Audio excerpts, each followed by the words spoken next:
안녕하세요. ESF 임다의 간사입니다.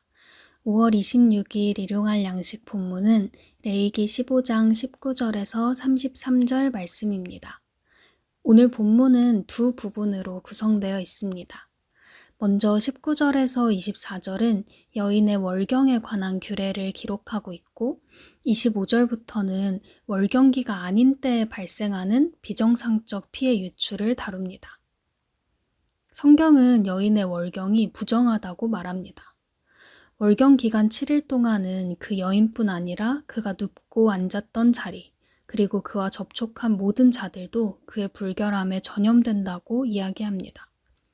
월경하는 여인이 머물렀던 곳을 만지는 자는 옷을 빨고 몸을 씻어야 하며 저녁까지 부정합니다. 또한 이 여인과 동침한 자는 7일 동안 부정합니다. 여인의 월경은 자연스럽고 당연한 현상인데 왜 하나님께서는 이를 부정하다고 말씀하실까요?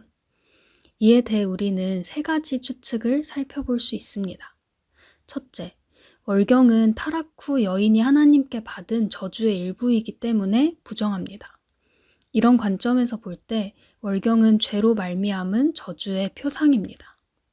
둘째, 피해 유출은 신체의 파괴를 상징하기 때문에 부정합니다. 그리고 셋째, 피는 근원적으로 타락한 육체에서 나오기 때문에 부정을 덧입습니다. 세 가지 추측을 살펴보았는데요.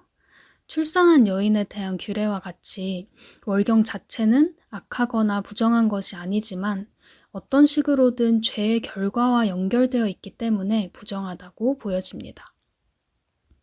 타락 이후 죄의 결과는 인간의 삶 구석구석에 영향을 미쳤습니다. 하나님께서는 자연스럽고 당연하게 여겼던 신체의 현상 또한 하나님의 거룩한 창조 질서에서 벗어나 부정함을 입은 것이라고 알려주십니다. 하나님의 백성이 된다는 것은 이토록 일상적인 것마저도 하나님의 거룩한 뜻 아래에 비추어 보고 거룩에서 빗나간 우리의 실상을 마주할 때 다시 정결함을 회복하기 위해 힘쓰는 것을 의미합니다. 우리가 스스로 정한 옳고 그름의 기준, 그리고 사회가 제시하는 정의로운 기준이 아니라 거룩하고 완전한 하나님의 말씀 앞에 우리의 사소한 일상도 비추어 보는 열심을 다합시다. 그리고 우리의 부정함을 단죄하지 않으시고 정결해지는 길을 열어주신 하나님의 은혜에 감사함으로 기꺼이 적극적으로 거룩을 사모하고 덧입는 삶을 삽시다. 본문의 후반부에서는 여인의 비정상적 피해 유출 문제를 다룹니다.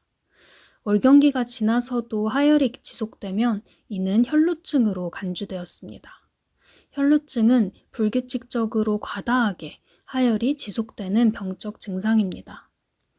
이런 상황에 처한 여인은 피해 유출이 있는 모든 날 동안 부정했고 그가 거한 침상과 모든 자리도 불결했습니다. 월경 중의 여인과 동일하게 그의 부정은 그가 접촉한 모든 자에게 전염되었고 피해 유출이 그치면 7일 후에 제사장 앞에 산비둘기 2마리나 집비둘기 새끼 2마리를 가져가 정결의식을 거쳐야 했습니다. 그런데 이렇게 부정의 전염성이 강조된 이 질병이 그 전염성을 상실한 사건이 신약에 기록되어 있습니다.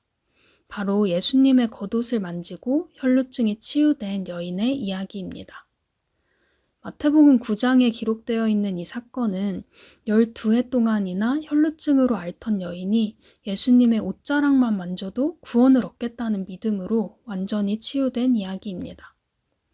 혈루증을 앓는 여인이 만지는 모든 것은 부정해지는데 이때는 이 여인의 부정이 예수님께 전염된 것이 아니라 도리어 이 여인이 부정함으로부터 완전히 해방됩니다. 이 말씀은 예수님께서 영원한 대제사장이자 율법의 완성이 되어 모든 부정을 대속하시고 그의 백성을 거룩하게 하시는 그리스도이심을 보여줍니다.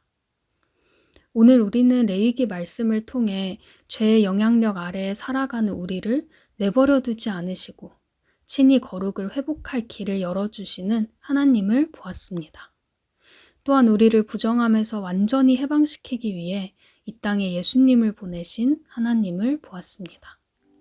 오늘 하루 우리 삶 속에 남아있는 부정함의 흔적들을 분별하고 그리스도의 정결함을 덧입기 위해 믿음으로 주께 나아가는 우리가 되길 소망합니다.